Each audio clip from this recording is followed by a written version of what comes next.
Welcome everyone to the second edition of Keane Talks United. This is obviously my new Man United podcast. That's going to be like a kind of weekly, bi-weekly thing. Obviously, I do have my second guest here this evening, and joined by none other than the man I met in lockdown about 4 years ago, doing content, and we said we're going to roll back the years and do a good old one-to-one chat. Mr. Jamie Mckay. Jamie, how are you? Yeah, I'm all good, mate. Yeah, that's crazy when you think about that. That was when we met, wasn't it? Like, back on a different platform. That's crazy to think that. We were talking about the lockdown the other day in work, and you don't realize how long that was. That like how long ago it was, man. And that's crazy that you've just mentioned that. I thought that's literally where it all started, mate. Where I started talking rubbish on YouTube, mate, about Man United. But some people like to listen sometimes. But nah, on a personal note, as I was saying to you off screen there, mate, just sort of had a quiet few months regarding the football content and stuff. Just literally finished a fitness program I've been following, try to lose a little bit of weight. Just planning pre-season for my under-13s for their new campaign. Just keeping busy, mate, but just kind of staying out the way and ready to jump back into the Man United game, mate. New season. All goes again, but it's been a nice break, mate. I've quite enjoyed it, to be honest. I quite like the little gap in having a little break pre-season, and you can just kind of let it all go. It was a hard season last season, United wise. So yeah, I've quite enjoyed the break, mate. Been doing quite a lot of personal stuff, out for lots of walks with the dog, waterfalls and stuff like that. So it's been good, man. How have you been? I ain't caught up with you for a long time. Man, it's been a wild, like, I suppose, few months with so all personal circumstances change, and it's just been wild. I haven't really had time to do content, but as I said, look, I suppose to keep myself occupied, it's best to kind of get on the train and obviously do a passion of mine, which is obviously talking about United and talking, I suppose, whether it's myself or it's with another individual on a kind of weekly or bi-weekly basis. So yeah, look, I'm happy to be back, and generally I'm good. I'm actually really good. I keep, like yourself, I'm keeping active. I'm still trying to find the balance between being active, being too active, taking rest. But I suppose, and you know yourself, is when you're battling mental health every day, it's kind of like you're using exercise as a medium, but then at some point you're kind of like, fuck, my body's aching, but I know I need to get out of the house. So it's trying to find the right medium some days can be tough, like.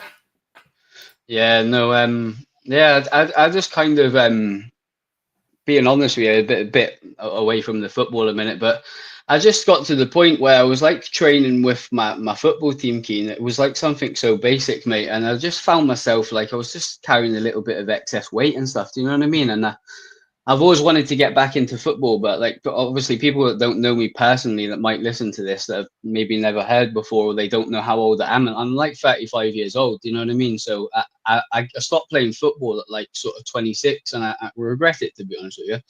But I've obviously got into coaching. People that will know me know I've managed one team. I'm at a new club now. I run a village team. So I was just joining with the boys. Like, they like me. They're a little bit younger than my old team. They like me getting involved and stuff. And I just felt really unfit, mate. You know what I mean? And I thought, you know what? I've got to do something about this.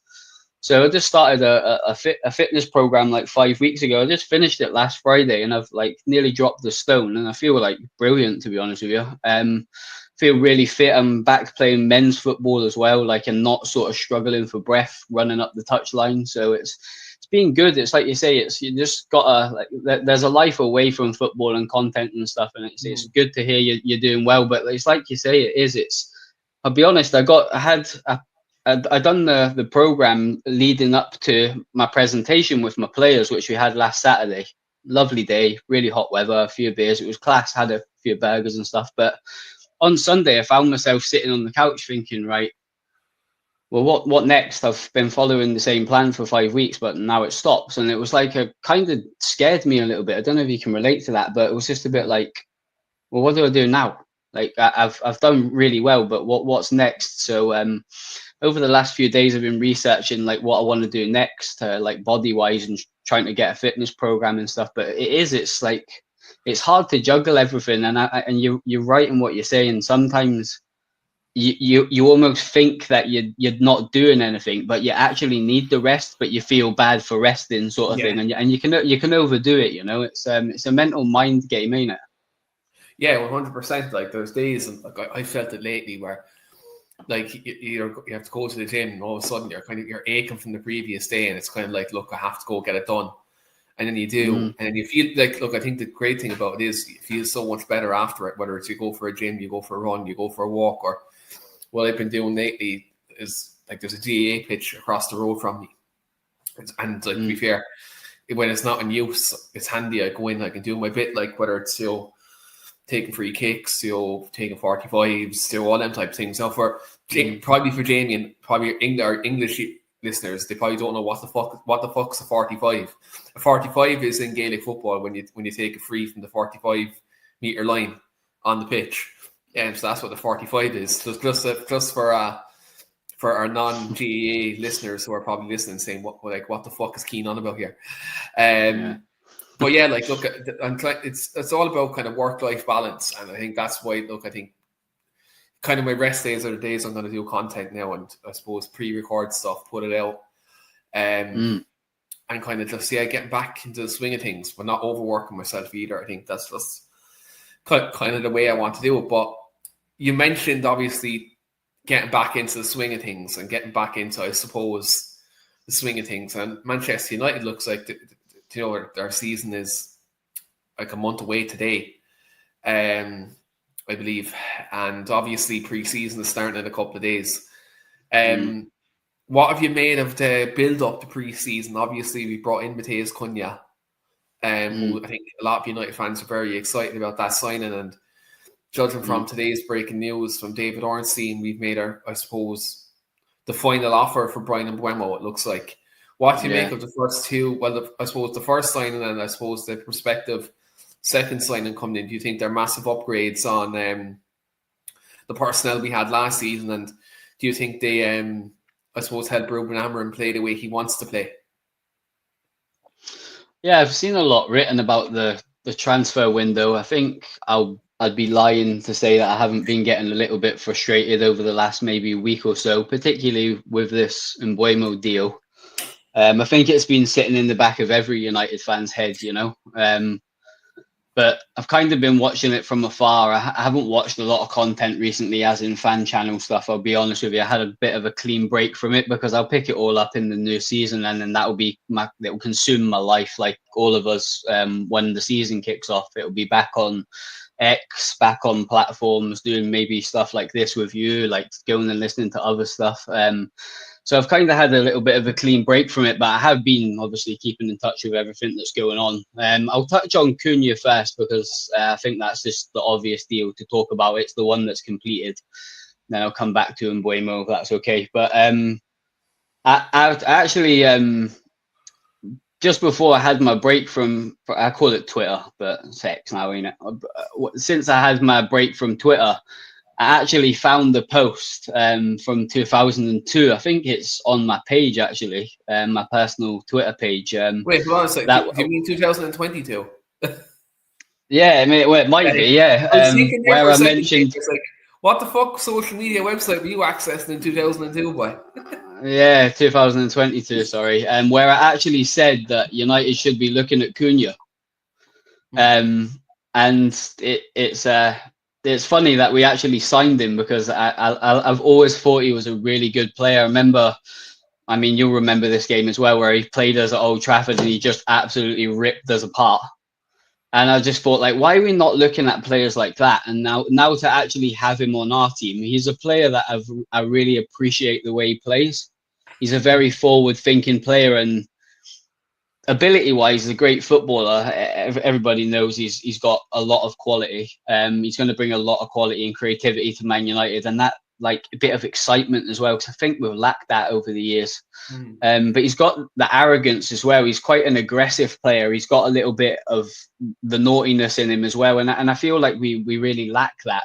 Like the days of Keane and them players that had that spite in them. I feel like we just don't have that in our team anymore. We're almost too nice, apart from maybe Casemiro, Ugarte, to name a few. They've got that little bit of edge about them, but he's got the quality to go with it. And he's proved it in the Premier League. And I quite like the recruitment structure of they're going for proven Premier League players. I think that's something historically since we've been young that Fergie always did. He always picked the best out of the British market. And I quite like that they're going for not the top end players because we can't because of where we are at the moment, but they're buying players that have got the potential to take that next step in the direction we want to go. And I think it's a really intelligent signing. It was a deal that was done really quick, and you thought they've got something about them now. They're doing stuff. They're getting stuff done. They're getting prepared, and then obviously this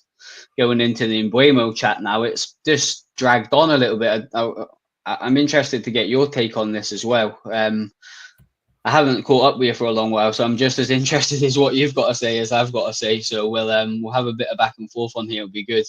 I'm a bit bored with it. I don't know about you. It's just like it's one of them typical Man United transfers that just takes an eternity to do, and it's just like I was excited 3 weeks ago about it.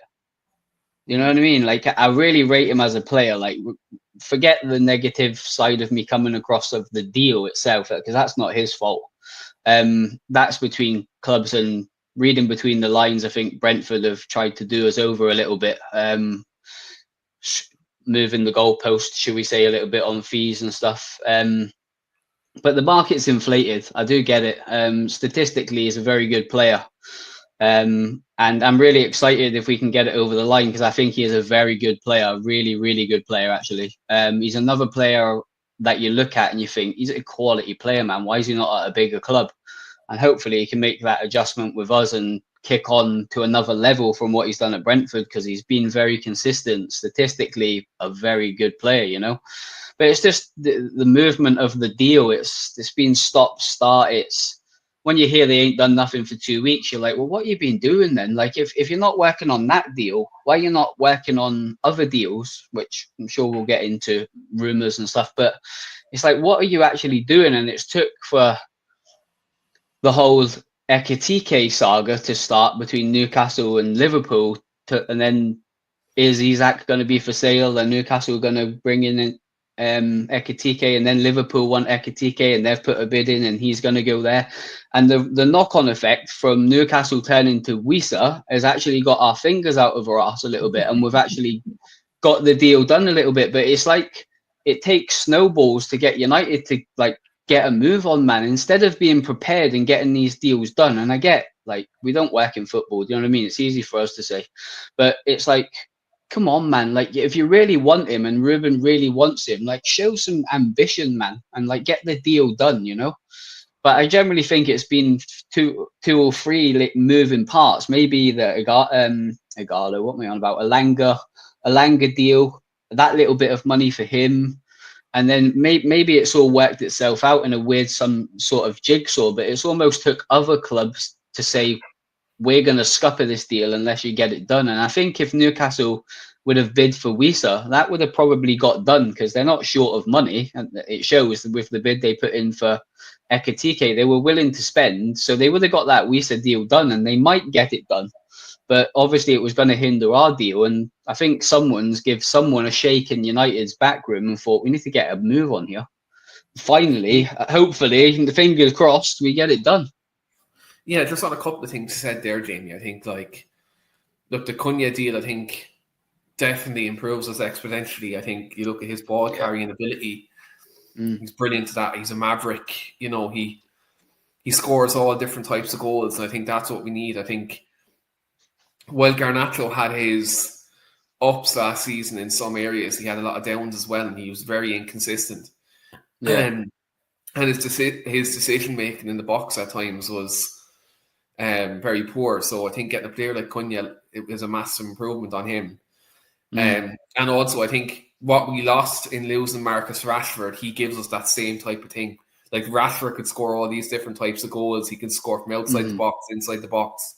You know, he's a very good ball striker, and Cunha is kind of that same profile in terms of his ball striking ability. Now I think obviously both of them have different skill sets in other areas, but I think from like a goal scoring point of view, he kind of definitely, I think he is looking at his numbers from last year, and previous year. Like, I think he definitely gives us kind of what we're missing in Rashford in the last 2 years. And I think, from like a taking on a player ability and decision making in the box, he's an improvement on Garnacho as well. So I think from that point of view, he's a good signing. And I think I think he's one of them people that'll wind. I said this to Brian on the podcast a few weeks ago.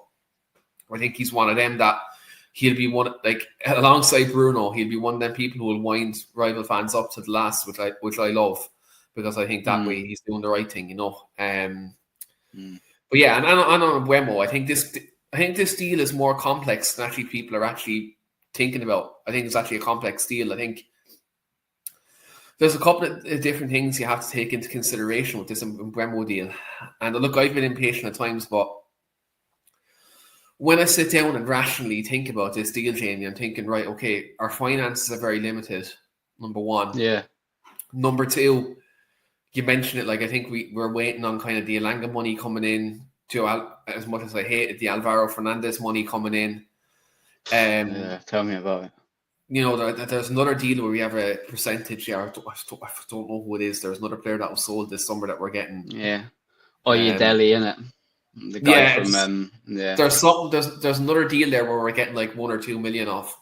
I think it was him from Legia Warsaw. I think he's moved to a Belgium club. I think there's a couple of deals that have happened that where we've got a couple of million to get this deal over the line.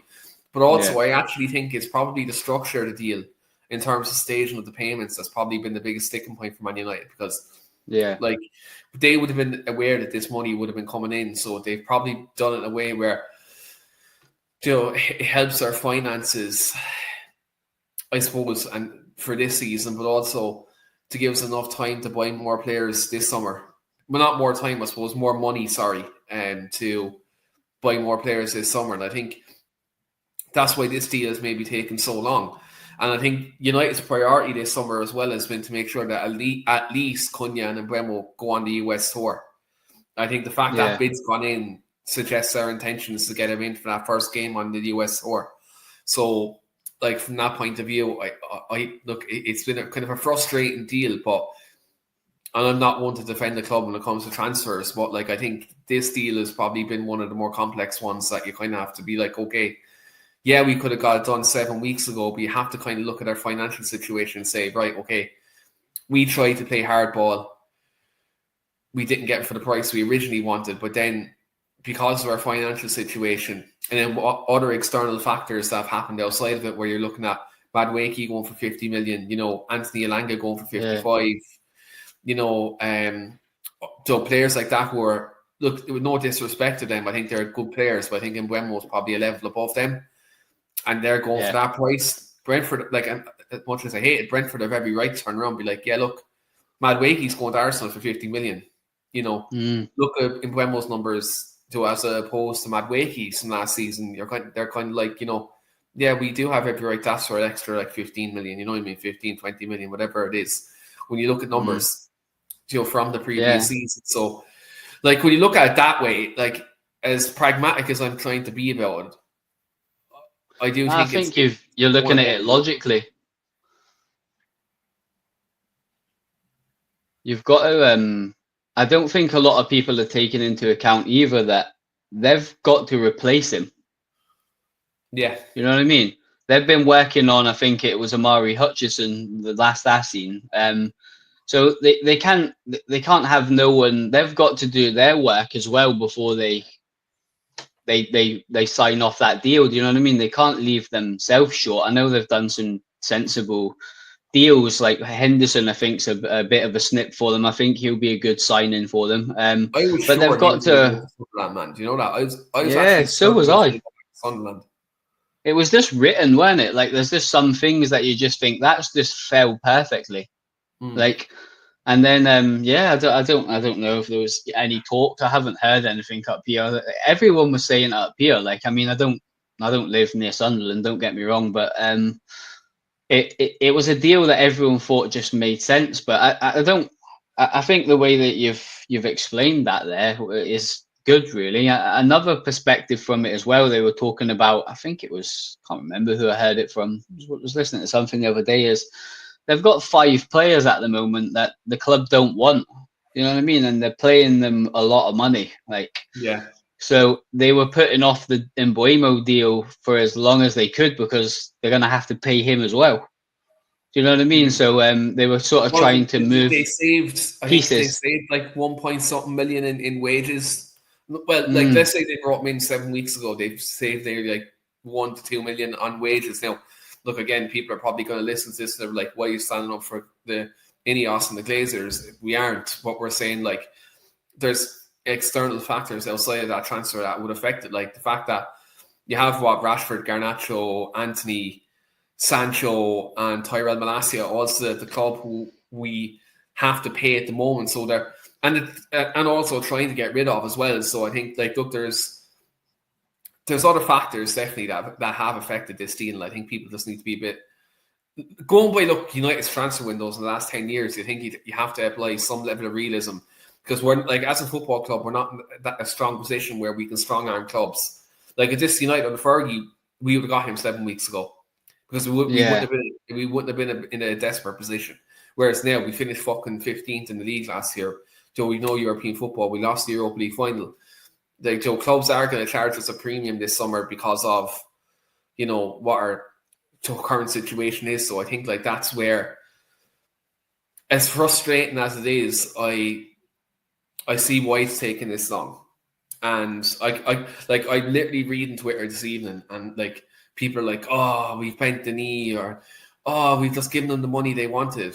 But like, there's been so many other factors that have affected this deal that's why we've had to pay it. But you mentioned actually that it's mad. It's funny how the media have been labeling these players. The media have labeled these 5 players who were going this summer as the 5, as if they're a boy band or a fucking gang or something. Obviously, you look at the situation of Jadon Sancho, Rashford, and Garnacho specifically. I kind of want to bring up these 3 because I think Anthony is getting wiped with a brush that he shouldn't be, I think, like, in terms of like what's happened to him as opposed to the other 3. And I think Malacia hasn't caused any other issues at the club. I think Ruben just doesn't rate him, but apparently he's been separated from the players, which I think is a tad bit strange, to be honest. But, you know, in terms of like Rashford, Garnacho, and Sancho, how high in terms of chance do you think any of them 3 players end up staying at the club this summer, beyond this summer?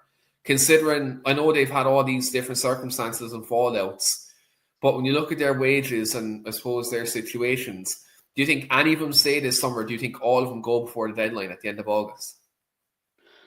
I think they'll all go. Yeah, I think you bang on what you're saying with regards to them 3. If I had to get rid of 3 out of the 5 of them, they'd be the 3 that go. You know what I mean? Because I feel like they're problem players, and I know what you're going to say to me. I've already prepared for this chat. I know you love Rashford, right? And we can have that chat in a minute, okay? And I'll be level-headed with it, not some of our WhatsApp messages where I just go in on him. But I promised myself I was going to be proper diplomatic tonight. So I think it's just the behaviour, mate. Like, not necessarily of Rashford. I think the other 2. I mean, I'm gonna have. I'm not a big drinker, but I'll have a bottle of Moretti when Sancho signs for someone else. You know what I mean? I'm just so done with him. Like, I just want rid of him. I'm hoping that Juventus get that deal done, and I'm at the point now with him that I'm almost like, I don't even care if we get a fee. I just want him out the club. To just get rid of him. Like that I know that's not how business works, but in my head I'm just like, just get rid of him. He's a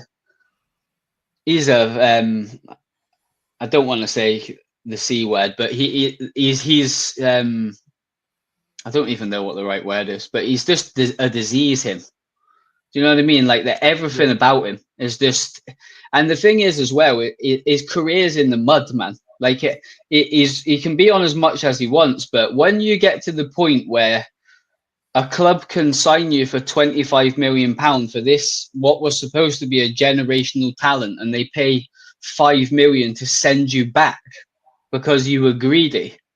Like, I think that says a lot about him, and I feel like he's in such a limbo. But he's not the type of player that's going to get in a World Cup team anyway. He's not good enough to get in that England team. So it's a case of, I do understand where he's coming from a financial perspective. Like, I do understand that. Not that I'm trying to defend him at all, because I generally can't stand him. But I just think the whole demeanor of particularly him and Garnacho. We'll have a chat about Rashford in a minute, because I know you'll have something to say on that. Like Garnacho with the Aston Villa stuff, and I'm just like, do you know what, mate? Like, you're just an idiot, you know? Like, you're just a clown. Like, you're so you think you're Ronaldo's ability, but you're not. Like, you know what I mean? He's like, the kid almost thinks he's made it. You know, when you look at some of his performances last year, and I tend to try and judge footballers on the grass. Do you know what I mean? Not what they're doing. If they're out on a night out or they're at a basketball game, so what? I don't really care. But they need to perform on Saturday. Do you know what I mean? And Garnacho, like you said at the start of the show, some of his decision makings, Saturday league football, man, at a lower level. Do you know what I mean? Some of his decision making's awful. But then he's got that ability to have a good career. I just almost feel like he's fell into that trap of, I'm better than I am, and it's almost like he thinks he's a Yamal, but he doesn't have the ability of Yamal. Like, do you know what I mean? That sort of and I'm all for confidence and that and ability in young players. He's a very good player. Don't get me wrong. I'm not sitting here saying he's not a good player, but yeah, I just think that the way they've handled it, and Rashford does get dragged into that. It's for me with Rashford. Like, I'll let you speak on Rashford because I know you'll have a lot more to say than me, but I think it's very the black and white of it for me to Rashford is the interview didn't do him any good. I don't think. And Ruben Amorim, for people that don't know him, I've watched him a lot at Sporting Lisbon for years, and he had a massive clear out when he went to Sporting, and he got rid of all the big spending players that were underperforming. Like, he had a massive clear out. I don't know if you've seen how many players he got rid of when he went to Sporting straight away, but he got rid of all the big sort of players that had the big egos, and he built the team back up and won them their first title in years. Like, Sporting were never a big club when I was growing up. My best friend's a Benfica fan, you know that. And Porto were the main team. Even Boavista, when I was younger, were a better team than Sporting Lisbon. You know what I mean? They had a good team, but they weren't like nowhere near the title. And he won them their title. You know, George Jesus won it, and then when they went for I think 4 or 5 years without winning it again until Amorim won it. But yeah, he didn't deal with big egos and players that weren't about the team. And I feel like he's trying to do it at United, but on a much bigger scale. And the problem is, it's like magnified times 200 at Man U. Sporting are a massive club in Portugal, but they're not a big club in world football terms like we are. And he done the same. One of the first things he did, we got rid of the goalie, you know, and he bought a new goalie. He bought Antonio Adan at Sporting, and that made me think that he's going to get rid of Onana. I don't know if you want to talk about the Martinez link a bit later, but that wouldn't surprise me. He's not got his first choice keeper in, but I think with Rashford, he's give up on him. Like, the relationship's broken. He's lost his number now. His credibility's dwindling, and Rashford's a player that could go to the World Cup. You know what I mean? I think he's got something to offer. He had a good loan spell at Villa, done well. And he should be at a club, but I think where is his level of where he wants to go might not get him the move. I still think he's going to go to Barcelona. You have to let me know your take on that. I think they'll get a loan deal done for him, but I think the relationship's just dead in the water, mate. And I feel like that's why he has to go. If there was some way of fixing that, and it could sort of clear the air, but I think it's way gone past that. Whatever's happened in the background, we're not privy to. But he just does not fancy them 3 players, and the other 2 are kind of bit part players. I think them 2 aren't good enough, and they're just being frozen out because of that. I think that's probably I think so. I think they're waiting to get a fee for Anthony, which it will get done somewhere. Malacia will probably go back to Holland on a loan or fucking to a Ten lower Hag, league German Ten club Hag or should fucking something. take it to them at Leverkusen, the fucking criminal. Oh, But I get to do a whole podcast. I plan to do it actually.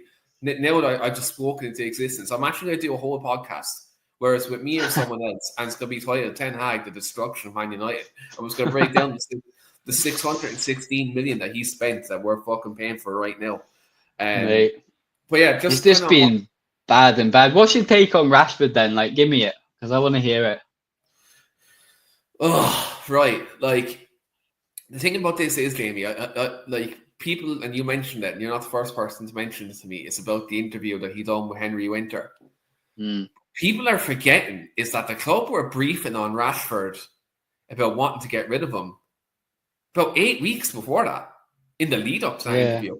Like, people can go back and they can check the records. It's literally all out there. Like the club were briefing for like nearly 2 months that United were planning on getting rid of Rashford, and like the media briefs through the Athletic and other outlets were there that the club were unhappy with him, and then like David Ornstein actually said it on the overlap. The club briefed it before he done that interview. Yeah. So, yeah, he went on that interview. And he did say that he wants a new challenge. Like, he feels like he needs a new challenge. But he said, I'll never leave United. I won't speak anything bad about Man United. Do I want to leave in a respectful way? Now, here's the thing. The fact that likes of David Ornstein are saying that the club orchestrated these briefs, right? Like that the club were doing the briefs before that interview. And then Rashford comes out to kind of, I suppose, defend himself. It's probably, look, again, going out doing an interview probably isn't the best thing to do. Because if you're a figure like him who's so, like, because a lot of people like him, a lot of people hate him, and some people rate him, some people don't rate him. Yeah. Coming out doing that interview, I think, look, again, was going to do damage, even though he was just standing up for himself because there were so many briefs coming out about him that, like, look, I think, damned if you do and damned if you don't is the way I kind of look at it. I think that, like, in terms of going out doing that interview, I think in terms of, like, the player himself, he's well more than good enough to play for Man United. Like, you don't get borderline into United's top 10 goal scorers in United's worst ever period since we got relegated in the 70s. Like, if you get that many goals and that many assists, in, like, bearing in mind the United teams he's been playing in the last, it's nearly 10 years. Maybe 10 years next year. Like 9 years he's been at the club, like, in terms of, like, senior level. He's well more than good enough to play for the club. This system, like, they're probably, like, if you're talking strictly this system, the only place I could see him play is at number 9, but that's not his best position. His best position is wide left. Yes, he can do a job up front. He done it for Villa last season, but I think up front in this system wouldn't suit him at all. So, like, I think, like, when you look just tactically, I don't think is he a fit tactically? No. Do you make a place for a player like that? Yeah, maybe, but there's been so much baggage in terms of off the pitch, on the pitch stuff that you're kind of like, it's probably best for the club and best for the player that he moves on, right? And I think, like, that's the way I look at it. But I think the way, and look, I'm going to say this because it's actually my first show since I've seen a lot of shit online in the last couple of weeks, where people like Teddy Sheringham coming out saying his conduct at United isn't this, isn't that. By the way, Teddy Sheringham, as great as he was as a footballer, he wants to talk about off the pitch stuff. Just look up his controversies while he was at Man United, while he was at the club. He's no angel himself. He's in no position to talk about controversies and stuff like that, number one. And he's a Spurs legend more than a United legend anyway. So again, he's probably not the best person to be talking about. I've missed you, Keith. No, I know I'm saying this in a passive aggressive way, but, like, you know. No, I know. I just like how honest you are, mate. You get things off your chest. Like, the thing about it is, like the way he's been treated by the English media ever since he went against the Tory government has been an absolute disgrace, to be quite honest. It's been borderline racist. Some of the stuff that's been like the way the English media has kind of gone about it, and I think it's just best for him if he moves on and goes to a different country. And like for someone like Teddy Sheringham, then turn around and say he shouldn't go to Barcelona. Why shouldn't he go to Barcelona? Why shouldn't he? If Barcelona want the player, why shouldn't he go there? Yeah, that's a good point. Like I'll put it this way. Rafinha was okay. Like he was really good for Leeds in the Championship. Comes to the Premier League, he does relatively okay, but not like world-beating levels. People are saying when Barcelona came in for Rafinha, they would have been like, "What the fuck are they doing buying him?" Like when they have the likes of Ansu Fati and all that coming in at the time. I know Fati hasn't really worked out since he's had injuries and stuff like that. But like when Barcelona came in for Rafinha, people were like, "What the fuck are they doing?" Now look, subsequently he's been a really good signing. He had an amazing season last year, And you look at Barcelona at the minute, like when they have him on the left, Ansu Fati's there, but he isn't great. Lewandowski is getting on a bit up front. Like there's actually, and it's fucked up. Barcelona are a much better team than us right now, right?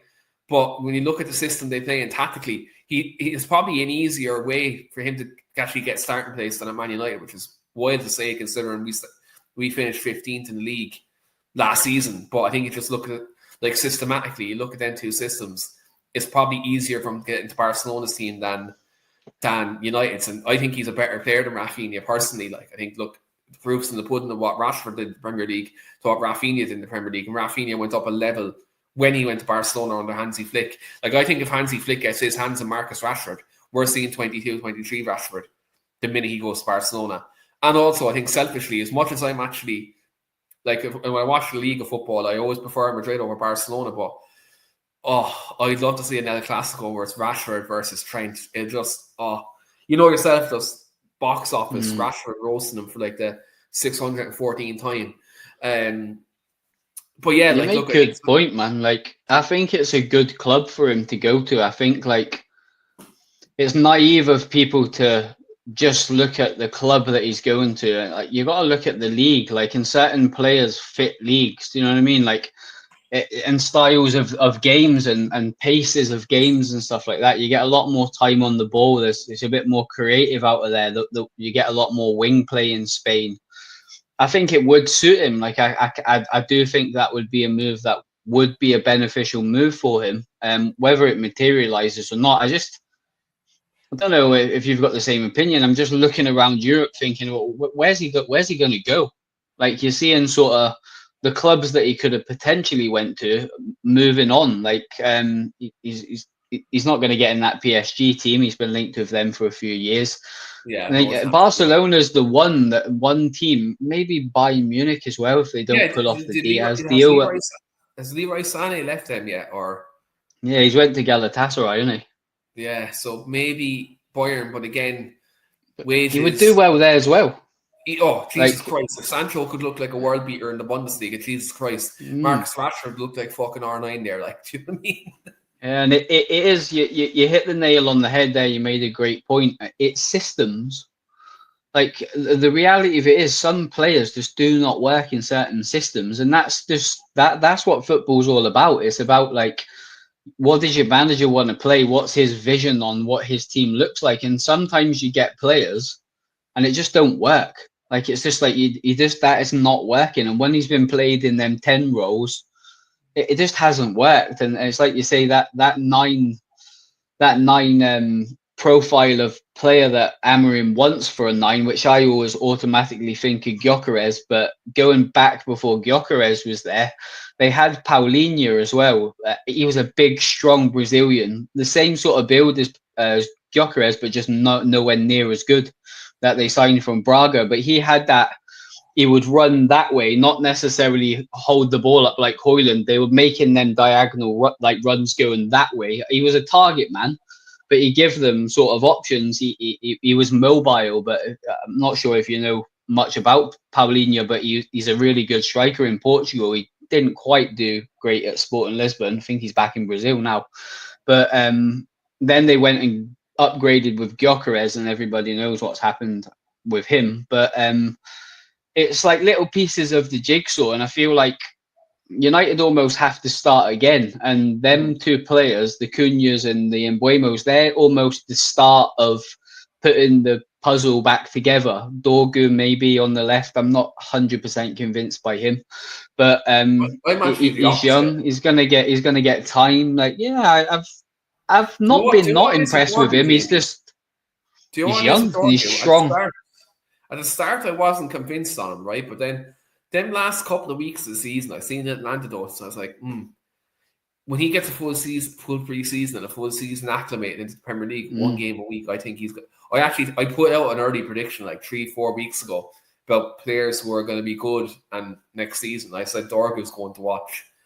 There's something about him. I think he can be a good wing back. I think he just needs time, man.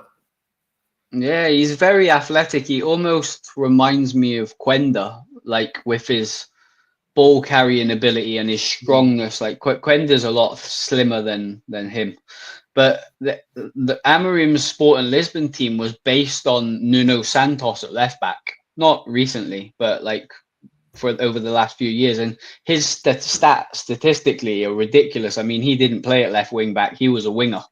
Do you know what I mean? And that allowed like your Goncalves to find them little gaps, which I'm hoping Cunha will be that player that does that. So I can kind of see that we're almost trying to start again with it, and it is going to take time. And I feel like United are going to have to do almost what Arsenal are doing, where they buy maybe 2 or 3 brilliant players a year, and then 2 seasons in down the line, you're like, well, yeah, we've got a really good squad now. You know what I mean? But it's going to take time, but it is going back to the. Don't want to sort of spend too much time on that group, but we almost need to get them out so we can move on. I think it's a bit of a circus, and we've had that for years with the Pogba drama, the Lingard drama, the Ronaldo drama when he came back. It's always drama. I just wish we could stay out the media next season and concentrate on the games and actually have something positive to talk to, or negative because we didn't win and we didn't play well, blah blah blah. That's good conversation. But when you have to listen to this all the time, it's just a big circus full of clowns, you know. And we almost, and I don't mean that disrespectfully because I know you do like Rashford, and I rate him as well. Do you know what I mean? It's not like I appreciate he's a good player, but it's just the baggage that comes with him and that group, and I would rather just get rid of it. You know, whether it's possible or not, I don't know, but that's a long-winded answer to the question you asked right at the start, and I think the 3 of them will go. I think Garnacho will go on loan somewhere, potentially Villa. I don't know. I reckon he goes to Aston Villa. I reckon what's going to happen there is we'll buy Emi Martinez. Garnacho will go the other way, and the club, the 2 clubs, like for like PSR reasons, will help each other out in some way, shape, or form that way. Yeah, so I think you're bang on. I think the same. Some little deal that happened there. I think that happens towards the end of the window. Yeah, I thought he was a ready-made replacement for Kvaratskhelia, but Napoli seemed to have went in a different direction. I just thought that deal made sense. I think that they would really enjoy his game. He's nowhere near as good as Kvaratskhelia, but as I say, the ceiling's huge for Garnacho, and he might be one of them players. We sit on something like this in a few years and be like, bloody hell, there's one that got away. Do you know what I mean? But it's the attitude. He's either going to be a world beater or he's going to be Adnan Januzaj. I think that's the way it is. It's going one or 2 ways. I think that's a great comment, to be fair. I agree with that. I'm on your wavelength, and I totally agree with the Villa thing. If you'd have asked me point blank there without saying that, where's he going, I would have said Villa. Well, I think I did just before you said it, because I've thought it, and I do think there's something in the Emi Martinez stuff as well. But yeah, that's a deal that will happen. I think Rashford will end up at Barcelona on loan with maybe an option to buy, and Anthony will go wherever he's going. He'll end up in Spain, I think, either Atletico Madrid or Betis, if they can somehow do something. So in relation to Anthony, I mentioned how Ten Hag was is after fucking up this club, right? I've just seen a quote as we've been chatting here.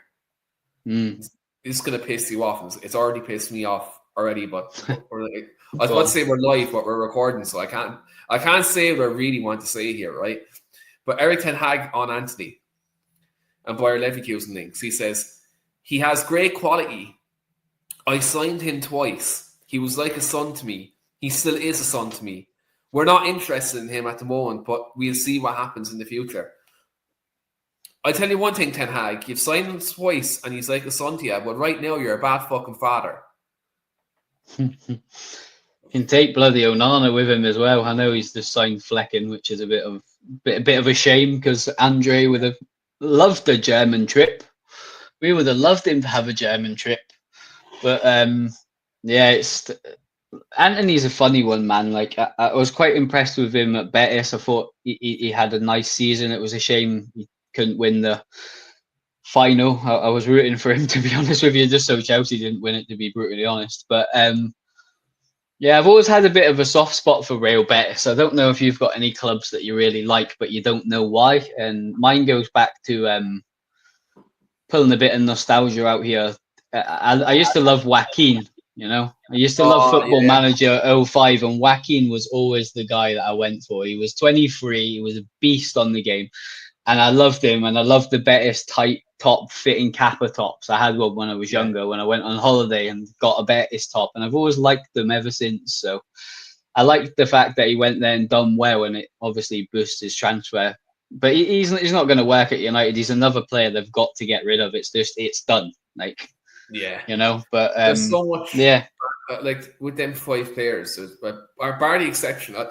Malacia is probably the only exception out of the 4 that there's some baggage of some controversy of some description with these 4 players. We need to get rid of them. And then Malacia, I think, just the poor bastard isn't good enough. I think, that isn't his fault. He was bought by a manager who had a fetish for buying players in the Dutch league. So, you can't really do much about that. You can't. So I think that's all you can really say. But I suppose, Jamie, we're running up in an hour, so I suppose I'll ask you a few quick fire questions on United. Right? Yeah, go for it.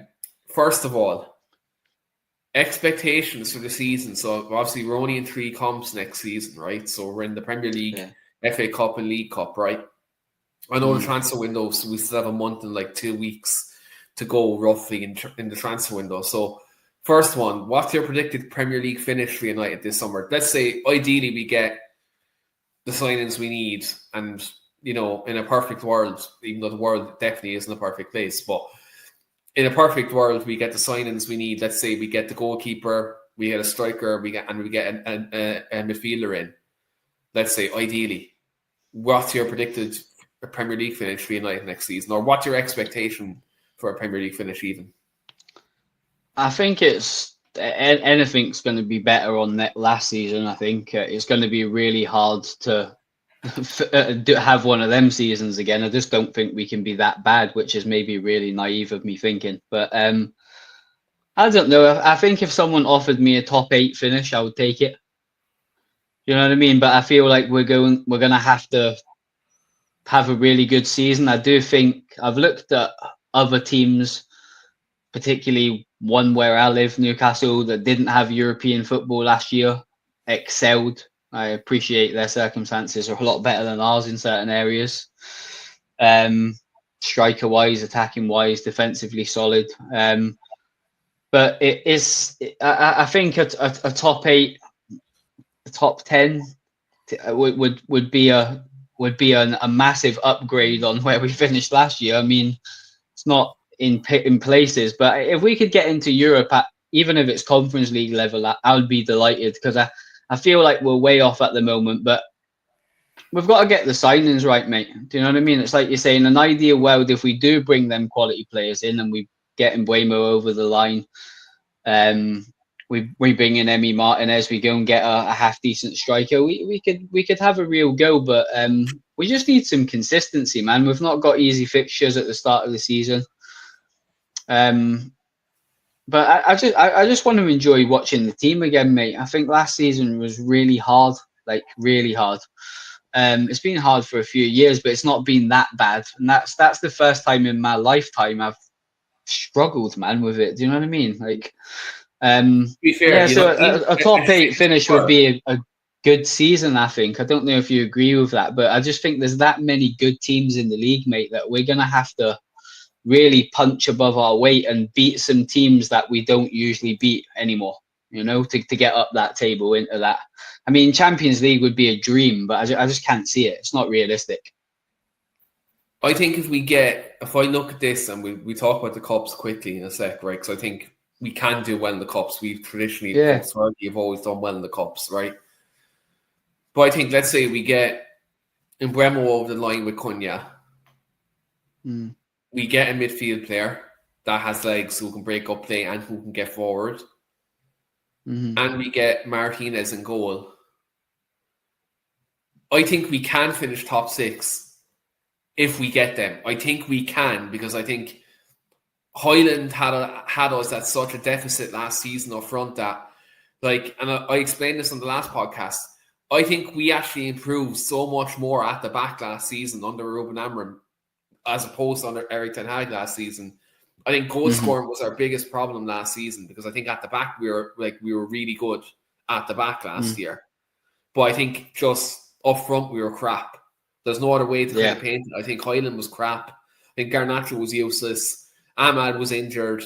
And Bruno had to drop further back up the field. So we were losing goals in that regard. So Xerxes just didn't get going goals-wise, did he? Either he got had a bit of a tough season before his injury, and then he got I'm excited about him, to be honest. He's probably a player that no one really talks about, but I feel like there is a player there, and hopefully he can come out with shell a little bit next season. I think the fans are behind him now. The fans appreciate him. So Mbeumo and Cunha could be a dynamic front three. Yeah, so do I. Interchange, and they can be very fluid. That they're not stationary, set in them positions. Like Xerxes can go out left hand, Cunha can go through the middle.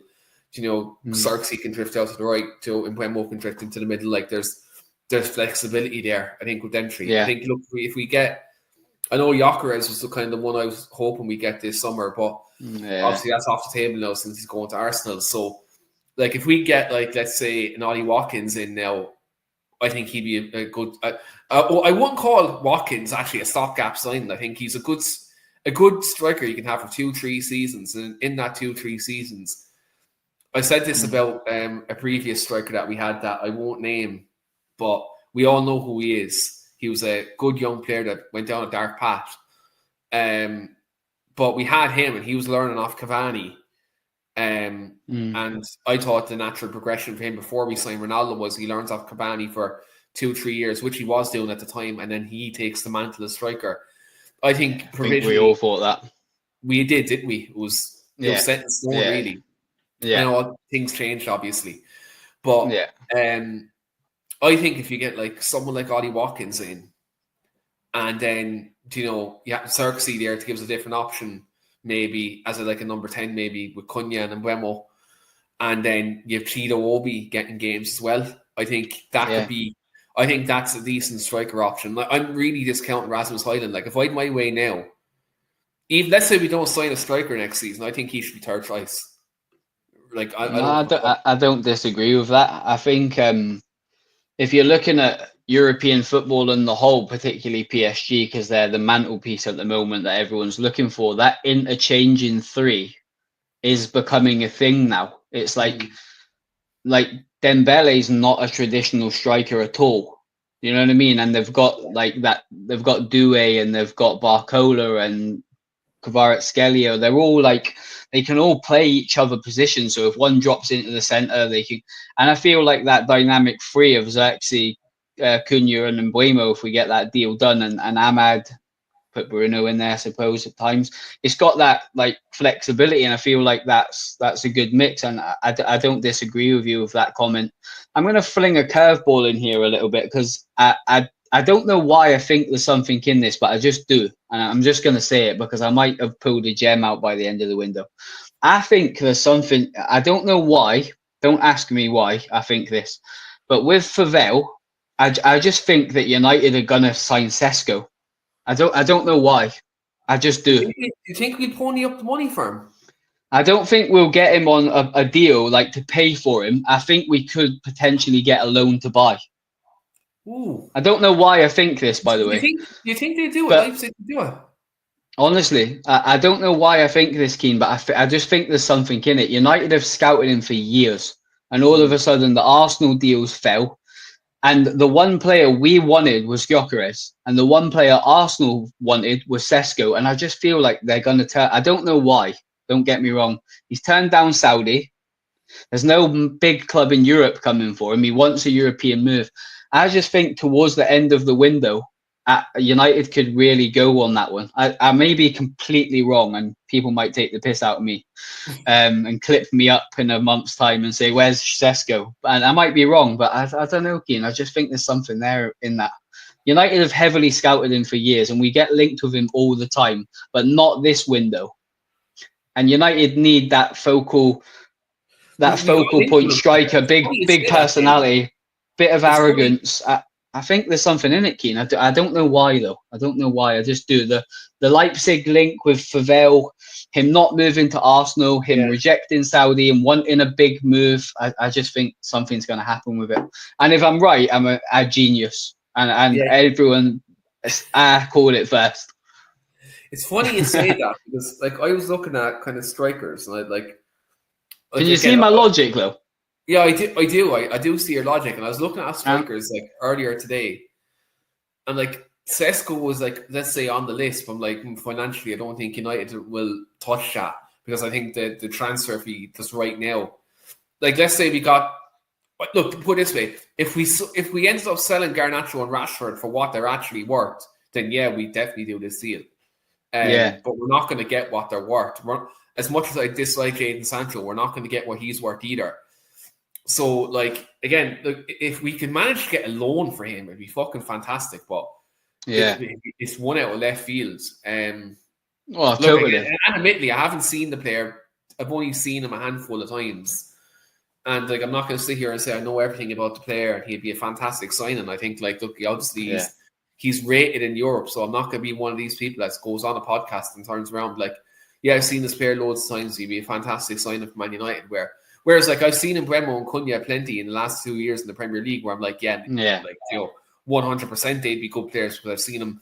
Like, I've been to Old Trafford and I've seen, Mbeumo play against United. I've watched plenty. I watch Premier League football literally every single weekend. That I've seen the two of them. I can say, yeah, they're good signings. Like Emi Martinez, if he comes in, yeah, he's a bit of an arsehole. Yeah, he can be mistake. He has a mistake in him, but I think most goalkeepers these days have mistakes in them because how football has changed. In terms of high lines, passing out from the back. Things like that. Like goalkeepers do tend to make mistakes, but I think one thing about Emi Martinez that I'd like about him is his big game experience for club and country. I think that's something that I think, like, even in his latter days at Arsenal, he was in the Arsenal team that won that FA Cup as well, and then he's been in this Villa resurgence, and then he's also obviously won a World Cup, whichever way you look at it. I think that I don't want to go down the rabbit hole of how many penalties Messi scored in that World Cup because I'll be here for the night. But how dubious. He's got a bit of shithousery about him, though, isn't he? He's another one that I mentioned at the start of the show with Cunha. That bit of arrogance, that bit of nasty. We do. We miss it, Keane. We really do, man. We're too nice.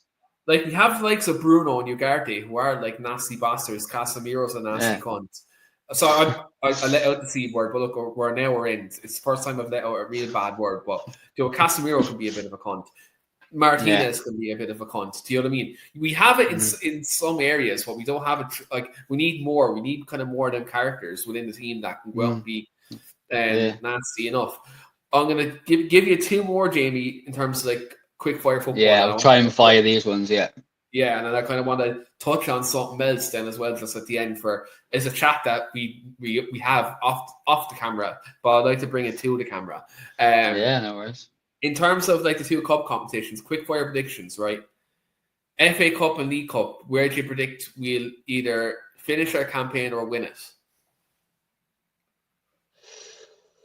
That's a hard question, to be fair. I think it depends on draw for us, really. If we get favourable draws, we can do well in both competitions. I think with us not being in Europe, we want to have a really good campaign league-wise. So if we could get in the top 6 and win nothing, I would take it, I think, before a ball was kicked. But if someone was to say to me, if you finish 8th in the league and get to an FA Cup final, I'd snatch the hand off. Do you know what I mean? Because it's about trophies, man. Like, we seem to forget that sometimes. There's only certain teams in the league, in the whole country, that win the trophies at the end of the season. And I feel like it's always a great feeling to see your team win a trophy and you're one of them select few that actually won a trophy. It was great for the fan base. The banter is good as well. Like, what did you win this season?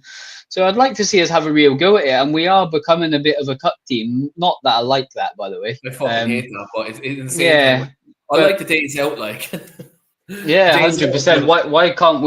Why can't we have a run, mate? Like, I don't know why we should be putting all our eggs in them baskets when them games come around and taking them deadly serious, because it's a trophy at the end of the day. And the FA Cup, if you don't have a great season but win the FA Cup, you're in Europe. You know what I mean? So it's going to be a really interesting. You get at least Europa League now. To be fair, if you're in a multi-club model, you might be in a bit of trouble. As we've seen with Crystal Palace and with Drogheda United here in Ireland. I don't know if you've seen that. Both Drogheda and Crystal Palace both got demoted out of their European competitions because they're in a multi-club ownership. So, we might be in a bit of bother if Ratcliffe doesn't send them. I suppose it's not a problem for us now because we're not in Europe, but like, if we manage to qualify for Europe next season, he might have to sell some stake in Nice. But if I'm going my predictions, some competitions, I know it's very early days and we haven't got our signings in. I think maybe quarterfinals, Carabao Cup, maybe, and we'll win the FA. There's something about me in the FA Cup. I just love the FA Cup, and so do I. I'll go to win it because we've nothing else. I think other teams like Liverpool, I think the likes of Liverpool, Chelsea, and Man City are all going to be deep in the Champions League next year. I think they'll all have very good campaigns. I think Arsenal won't, but I know Arsenal got a few signings, but I think Arsenal's style of play, I don't think suits Gyökeres, and also as well, I think Zubimendi is like as great as a technical footballer is. I think he's going to have like a little, like, similar to what Thiago had when he signed at Liverpool. He had a tiny little adjustment period before he settled. Then when he settled, he was absolutely brilliant for Liverpool. I think Zubimendi is going to have a similar adjustment period at Arsenal where we don't see the best of him initially. And people might actually call him a flop, but he will adjust, and later on the season he might get good. So I think the couple of players that Arsenal have signed will need adjustment periods. I think that's where the likes of Man City, Chelsea and Liverpool will be stronger next year. I think that's where we can maybe take advantage in the cup competitions because they're going to be maybe hyper focused on League and Champions League, European football. Yeah, I think there's a lot of pressure on Arsenal this year. I think this is the season where people are going to ask questions about Arteta if it doesn't go right. I think they've got a very competitive team now. They've added well. I totally agree with what you're saying as well. The way you broke that down there. I do think they'll need time to settle. I think Gyökeres could be a game changer for them goal wise. He might get goals in games they wouldn't win, and they'll win. I think Norgard's a good signing. He's another player I really like. Just a basic footballer, works really hard, does the basics, good player. And Madueke, don't really have much to say on that deal, but I think Arsenal have got a really good squad now, and it's time for them to win something. And I feel like if they don't, there'll be fans. We know what their fan base is like; they're worse than us. They'll be asking for some heads, I think, of Arteta and his staff if it doesn't go right, because I feel like, again, they're built over the years, and now it's the time to turn up, especially if they get Gyökeres, which I think they will get him. Yeah, I think I think the proof would be in the pudding with Arsenal. I think the way I'm looking at it, I think they might drop off a bit next year because I think the other teams around them have bought better. I think Liverpool's, as much as I fucking hate Liverpool's business, has been fantastic this summer. Yeah, I think City will buy well, and also they've Pep Guardiola. I think that factor has done it. And I've been saying it the last 2 years. I think Chelsea have been quietly building. They've been quietly, like, I know they've spent a load of money, so people might say, Keane, how you're saying they quietly build them, but I think they've actually been the way they've kind of bought these younger players like Fernandes, Caicedo. They bought smart for their midfield. Cole Palmer was almost an outcast at City, but though you could see the talent there. Joe Pedro's a fantastic sign, and I think Liam Delap, I think he might have made the wrong decision going to Chelsea because I think Pedro's that good. Will he start every week? But I suppose they have loads of competitions to play in that he might get the game time. I think Delap is actually a really good player, so that's why I'm thinking, maybe we could have got him. I know. I was a bit gutted that he went to Chelsea, to be honest. And now they've brought in Pedro. I do think he'll be second fiddle. It wouldn't surprise me if they flip Liam Delap if it don't work. Like they don't mess about. You know what I mean? Yeah, if they'll buy you, they'll give you a chance.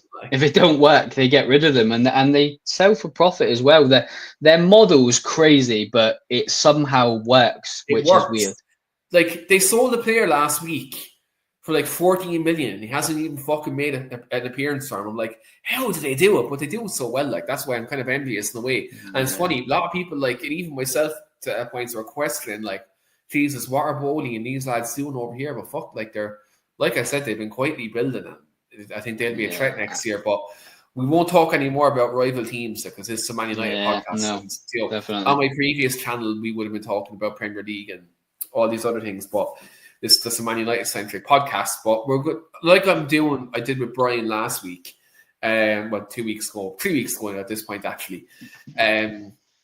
We talked about a couple of non-football things. We did talk about All-Ireland hurling on the last one, but you're again from England, so I'm not going to ask you about what you think about what's going to happen in the All-Ireland final Sunday when Tipperary do win it. But up the tip. Up tip, yeah. Just get that tip plug in there. But I know both of us are actually massive combat sports fans, Jamie.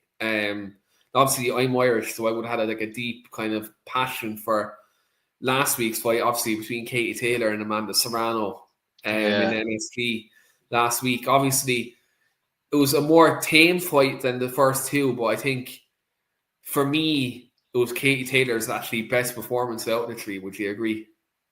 Yeah, I thought the first two fights she almost didn't need to fight like how she was fighting, but she's got the heart of a lion, Katie, man. Unbelievable. Like what a ambassador, man, for boxing,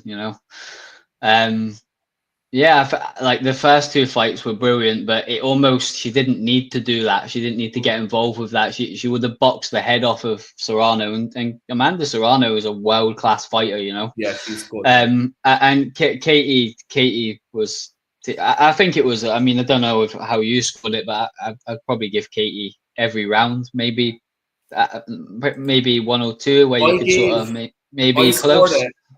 I scored 7-3 to Taylor. Yeah, I wouldn't disagree with that. 8-2, 7-3. Yeah, I wouldn't. I wouldn't disagree with that, and I totally agree with you. I think she boxed the game plan that she could have done in the first two fights, but the reason why it's on such a big scale now is because of how the first two went, and to beat Amanda Serrano 3 times is pretty impressive. She's an elite level fighter in don't like to call it women's boxing, but call a spade, as you like to say.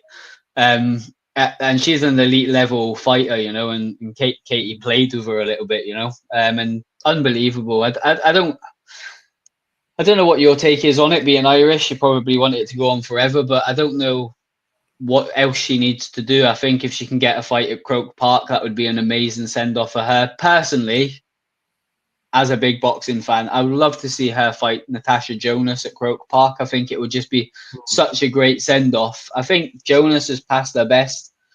Katie's probably, wouldn't say past her best because she's an elite level competitor, but I feel like their careers are at the same path now, and they've both done so much for women's boxing on an Irish and British scale that would just be a great fight. And the first one was a good fight as well. I love Natasha Jonas, and I love Katie Taylor. And I always say I've been lucky because I've watched Cristiano Ronaldo live and I've watched Katie Taylor live twice, and I feel very grateful. Now you look at the career she's had. I've seen her box twice in person, and I look at it now and think that was such a cool experience. I mean, the level of opponent that she fought in comparison to who she's fighting now. When I was there, she was just coming through, kind of, if you can say that with the amateur experience, probably the wrong word, but you know what I mean. And she was just phenomenal. And I remember watching her thinking, she is unbelievable. Just so fast, movement in and out of range, like punch perfect. And yeah, it was a privilege to watch her, and what a phenomenal career, man. I mean, you guys must adore her over there. Yeah, she's a class act. I think, like, so humble. Yeah, I think, like, in terms of combat sports athlete in Ireland, she's probably the best that's ever come out.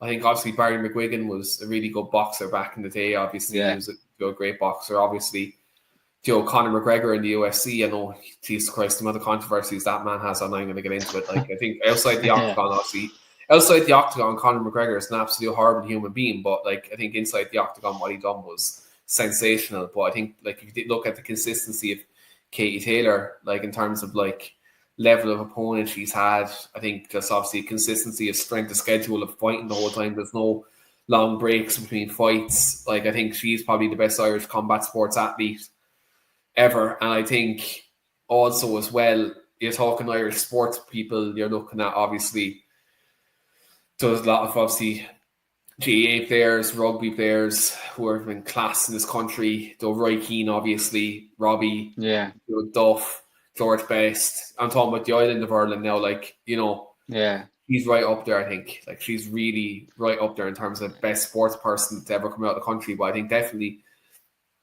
she's changed the game. Financially, she's changed the game anyway for women boxers. And I don't like using that. You're probably the same when you talk about female fighters from the UFC. I just see it as she's a boxer. You know what I mean? They're boxers. They're not female, but they are female boxers, and they're male boxers. We get it. But as a global sporting entity, like, she's changed the game for the female category. Like, the level of purses, her and Clarissa Shields, Savannah Marshall to a certain extent, have changed the game. And Katie Taylor's been a pioneer for the women's side of the game. Women's boxing, unreal. Wasn't legal here, and then Katie Taylor went in boxing men. She had a headguard on, and she went in, let on she was a boy, and went in and was sparring young fellas up in Dublin, like. And then, obviously they went in to legalize it then, like. But, like, she's been a pioneer, and she's been a great example for young girls to pick up, boxing or any level of combat here. And I think, whether you're Irish, English, or whatever nationality, I think you have to look at her and think, like, she's a great example for, like, just any, not just women's boxing, like you said, or any level of boxing. I think she's just a very good professional. And you took the words out of my mouth, Jamie. I think she needs a fight in Croke Park. I think, as great as her 2 nights she had in the Tree Arena in her comeback, in her homecoming fights, which they were great. Like, I know the loss against Cameron, then she won the rematch against Cameron. I think it'd be a massive shame if she never got to fight in Croke Park, because I think, like, obviously, for years we've had Irish fighters miss out on that opportunity to fight in Croke Park, and I think there's no better person to kind of fly that flag home. And I hope there's a compromise between the Irish government and the GAA, and because, look, as much as I love the GAA, they're fucking gangsters. Like, do you know what I mean? In terms of the fucking money and stuff. Like, do you know what I mean? Like, I could do literally a whole podcast of the corruption in the GAA as well. But like, it'd be just an absolute shame to see her not get her comeback fight. But if she wants to retire in the morning, or, like, her legacy, I think, for me, is set in stone. I think, like, if you look at pound for pound in the women's divisions, right? Like, she's beaten Serrano, she's beaten Cameron, she's beaten Jonas, she's beaten Pursoon, she's beaten all these top level female fighters. I know that people say Clarissa Shields is the greatest woman of all time. I think and she's a fantastic boxer, by the way. Yeah. But if you look at Katie's strength of schedule, I think she's above, because in terms of quality of opponent. Now, you can make the argument that Clarissa Shields went over to MMA and actually won a few fights over in MMA. Do you know what I mean? She crossed over and she done that where, but again, albeit against probably very low level opponents, but she crossed over. I don't think she can go into the UFC and win fights, to be completely honest, if she went over there. Like, but do you know what I mean? She's crossed over, so maybe you can make that argument. But I think Taylor, I think for me is the greatest woman of all time in terms of boxing. And yeah, look, if she doesn't get the Croke Park fight, it'd be a massive shame. But either way, if she retires tomorrow, she can be absolutely proud of kind of what she's she's set for life, man, isn't she? Like financially, she's made money she could have only dreamed of when she stepped into the pro game, you know. And I still remember a press conference with Eddie Hearn, and you didn't really know where it was going to go. You knew how good she was from an amateur perspective, but it doesn't always cross over to the professionals. But she's just been absolutely, I can't talk highly of her as a boxing fan. Like she's just unbelievable. Do you know what I mean? The most humble person until she gets in the ropes, and she's an absolute savage. Do you know what I mean? Like it's so funny. She's like the most humble, most religious person you'll probably come across. But Jesus Christ, you don't want to bump into her in a dark alleyway. She'd batter you like. No, she should do you in. Like I remember her speech when I see her live for the first time. She hardly said anything. It just thanked everyone and sort of back to her business and on to the next one. And sometimes you appreciate fighters that don't talk that kind of shit. Do you know what I mean? Like Clarissa Shields is a world-class fighter, but she talks a lot of nonsense sometimes. You know what I mean? And I get you got to build fights and stuff like that. I get it. But there's a prime example of someone that doesn't need to talk shit and still lives up to the billing and performs way above her expectations, what people maybe thought her career was going to go, particularly financially. She's had an amazing career, man. It's like you say, if I woke up tomorrow and she'd retired, part of you would be gutted, but part of you would be like, what a career, man. Bloody hell. Go and enjoy the rest of your life, man. You've been amazing, you know? Yeah, absolutely. And just one final boxing kind of, I suppose, topic, and then I'll ask you one final question and we'll wrap up, right? I suppose without delving into the X's and O's of the fight on Saturday, but who's going to win, Usyk or Dubois? I had a feeling when you said you wanted to discuss other topics, you were going to ask me this question. So I've been thinking about this earlier. My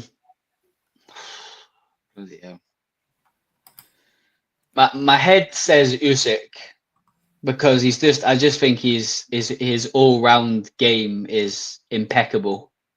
I think the only way Dubois wins is if he gets him early. And what I mean by that is if he catches him cold with a big shot. And going off of the body language of Dubois, he seems a bit wound up by something. I don't know what it is. But he seems to have a bit of a bee in his bonnet. I've been watching all of the build-up and all of that. I watched the sit-down today, and he's very much like... He's a bit boring, Dubois, let's be honest. And he keeps saying, I'm going to cause chaos. I'm going to cause chaos. And for me... Sometimes boxing can be a little bit reverse psychology. Like if a fighter tells you he's going to come and stick it on him from the first bell in the middle of the ring, it's usually he'll box on the back foot for the first 6. But with Dubois, I don't think he's clever enough to do what he says the opposite. So when he says he's going to create chaos, I think he's probably going to go and take him out early. You never know with heavyweight boxing. I think if Dubois clips him and makes a dent in him, he's got the ability to finish him. But I feel like if it goes past 4 rounds, Usyk will ease through it. And I actually think he could probably stop him late. But it's hard to look past Usyk because of all the fighters that you thought had the potential to beat him, the likes of Fury's, AJ's. They didn't do it. And they're much better fighters than Dubois. Maybe I know AJ got battered by Dubois, but a prime AJ beats Dubois. Like AJ's going towards that slope now where his career's going. And I feel like that's the only way he wins. It's going to be a fascinating fight though. And I think they've got a really good undercut. I'm looking forward to the show actually, and it's a fascinating fight. I just can't see past Usyk. I just think he's too good. But it's like a fighter always gets to the point where they take one fight too many and they come up against someone they would never lose to in their prime. And it's like, how much of it, the heart's there now with Usyk? What is there to do? He's beat everybody that's an elite level, world level fighter. He's done it all. He's beat Fury twice, AJ twice. There's nothing really more to do. And I don't know whether if he takes his eye off the ball a little bit, but I think he's too proud to do it. He's had a bit of trouble with his team, split up from his management team. So I don't know. There's signs that it could be coming to the end for Usyk. And is Dubois getting him at the right time? I don't know, but you never know, mate. It's such an intriguing fight because it can only go one way or the other. And that sounds stupid, that analogy in a boxing game. Of course it can. But what I mean is the boxer's either going to box and stroll or the puncher is going to get to him. And I feel like it's a 4-round fight for Dubois. If it goes past 4 rounds and he ain't got him out, I think that it's only going one way. But it's a fascinating fight, man. It shouldn't be close, really. But it is, because you don't know how much Usyk's got left. You don't know how much heart's there anymore. That seems a bit bad for somebody that's dealing with a war in his country. He's probably got so much he's fighting for, not just the belts, as in pride and country pride and stuff. But I don't know. The boxing's got a very good way of fights happening at the right time for certain fighters, and Dubois is very young, and Usyk doesn't really have a lot more to prove to anybody. Wouldn't surprise me if he strolls to a points win or a late stoppage, Usyk, but it wouldn't surprise me if Dubois knocked him out either. That kind of fight, which is crazy, really, because stylistically and boxing IQ and pure ability, there's only one winner 10 times out of 10, but heavyweight boxing don't work that way. Yeah, I was thinking about this earlier. I was walking home today. I was like, Dubois, if he needs to knock him out in the first half of the fight, so within the first 6, the way I look at it, because Usyk steps on the gas. Then once he has his range and once he figures it out, once he plants his feet, that's it. Once he plants his feet, he gets his angles. He figures it out, and he beats you. Also, as well, I think, low blow aside, Usyk in their first fight won a lot, if not most of them rounds, all of them rounds. And he made Dubois quit with a jab. He made him quit, right? That's not the first time Dubois kind of went out like that way as well. I know the Joe Joyce fight, he had an eye injury, but the way it happened, he didn't really want to. Dubois does have that quit in him, and I think, like you said, if Dubois doesn't put Usyk out early and Usyk gets on the gas and puts it on him late on, I think he can stop him. If not stop him, win a landslide points decision, in my opinion. But I hope Usyk wins and I hope he retires. I think, because as much as I'd love to see him fight Joe Parker, I don't think Usyk has anything else to prove. And I think it's time for the new age of heavyweights to kind of come through and win. But on the boxing talk, I agree with that. I like Joe Parker as well. It would be nice to sort of see him get his opportunity. And I'm in agreement with you. There's nothing else for him to prove. He doesn't need to beat a Joe Parker to prove that he's the greatest. Yeah, no disrespect to Parker, but Parker's a great fighter. I've met Joseph Parker as well, and he's absolutely sound. But that's not a fight that's gonna legacy build. He's already done that, and I feel like if he beats Fury, AJ, and Dubois twice, there's nothing else for him to prove. That the only other fighter out there, if he was still unbeaten, would be the Wilder fight, but he's finished. You know what I mean? He's washed. He's washed. But look, I think he's the great. Even if Dubois beats him on Saturday, I still think he's the greatest of generation anyway, because he's beaten Fury twice, he's beaten AJ twice, and considering what AJ and Fury both done in this generation, as much as I'm probably the most anti-Fury fan out there, you can't deny some of the stuff that they did, both of them done for British boxing and heavyweight boxing in general. They revived it. So I think if Usyk wins on Saturday, it doesn't really change the fact that I think he's the greatest this generation anyway. But Jamie, I'll give you one last curve. I'm going to give you this curveball before you go, right?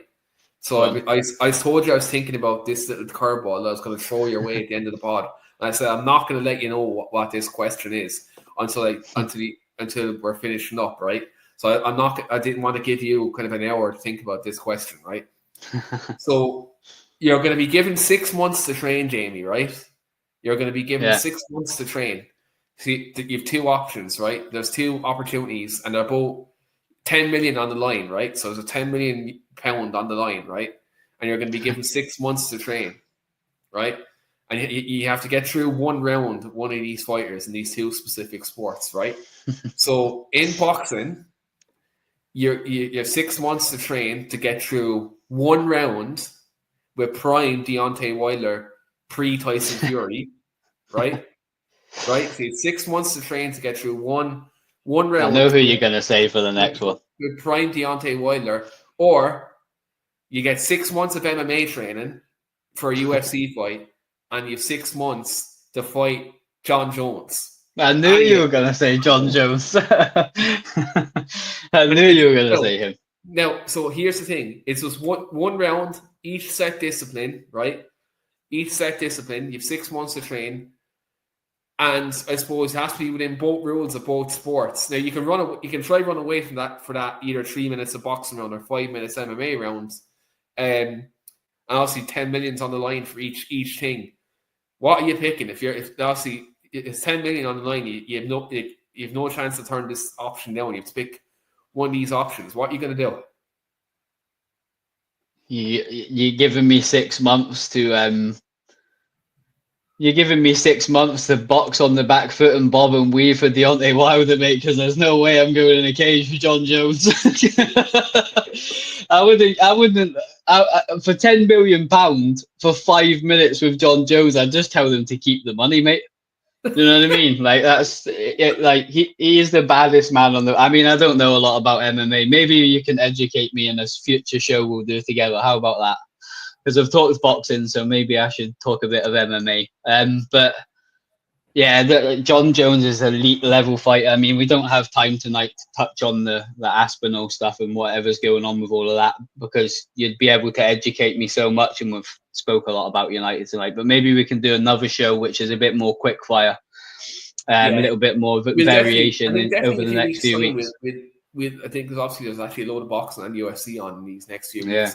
Definitely we can chat about it. But if you're definitely giving me an option there for either 5 minutes of John Jones or 3 minutes of Wilder, I think it's much. Think about this: like 5 minutes of John Jones, he can take you to the ground and just keep elbowing you. He can torch you, he can try sub you, he can leg lock you, he can head kick you, he can knee you, he can punch you, he can do all these things. He can torch you for 5 minutes. When realistically, if you're in there with 3 minutes of Wilder, he's hitting you one shot and you're going out, and you're probably not even going to feel it. It's going to be so quick, and you get 10 million bob anyway.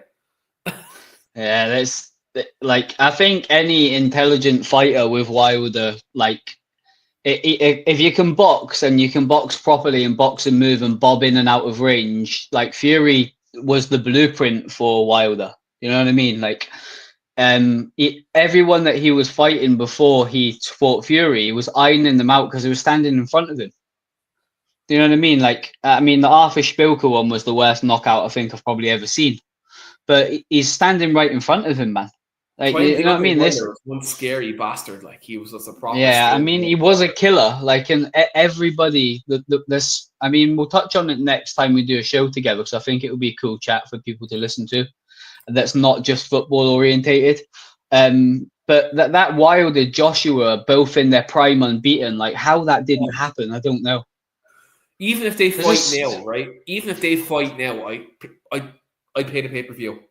I would watch that pay-per-view. Yeah, I think a lot of people would. It's not going past 3 rounds. I'm telling you now, them two fights, it's not going past 3 rounds. It's not.